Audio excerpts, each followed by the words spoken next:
This is a workshop that's intended to actually give you some skills to build up your ability to learn how to build some of our budget engagement tools. I think that what's happened last year with the kind of the roller coaster of local government finances the last couple of years, and certainly what's coming, the impending what to do with ARPA funds, what to do when ARPA funds run out and you're sort of left to your own regular devices. I think it's really creating a sense of urgency among local government leaders that there needs to be this opportunity to have a two-way conversation. I think more and more people who are charged with making and managing budgets are also seeing that it's really important to be able to communicate as well. And that's something that's also exciting. So this is what we're going to be working on today, or at least the first part of what we'll be talking about today. It's called our Prioritize tool. You can see an example of it here on the right. This is a really nice way to use. You can use it for participatory budgeting. You can use it with residents. You can use it with ARPA funds.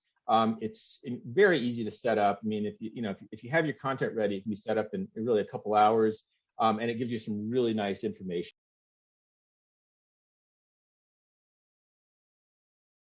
I'm happy to be here and sharing what we're doing with all of you in the hopes that it might help others who are, all of us across the country are thinking through how do we spend these American Rescue Plan Act funds and really serve our communities. And it's really a once in a lifetime opportunity, so you don't want to squander it. So I think that's a big part of the journey that we're all on together.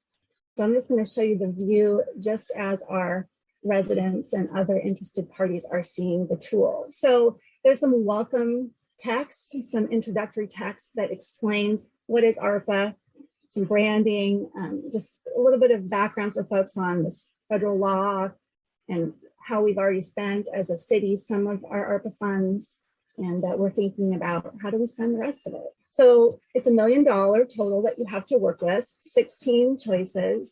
You can rank them in your order, and then you click submit. Made me realize that's our job. Our job is to provide information so they can make informed choices, but also I think it shows it's hard to choose, and it forces you to really understand this is the conundrum in local government. We're always making these kinds of choices, and it's raising that up and making that more visible. We can do some follow-up and continue to engage and educate our community about what we're doing and why we're doing it. And as we make decisions and as we're implementing these programs, we'll be communicating regularly with them so that people understand. So here's what we heard. Here's what council decided. Here's what we're implementing, and here's how we're implementing. And I'm still thinking through how will we continue to engage and ask for input as we proceed. I mean, this tool has been so great. But we actually are very proud when we hear that when residents or stakeholders go through this tool, that very often their number one response is, that was hard. Exactly.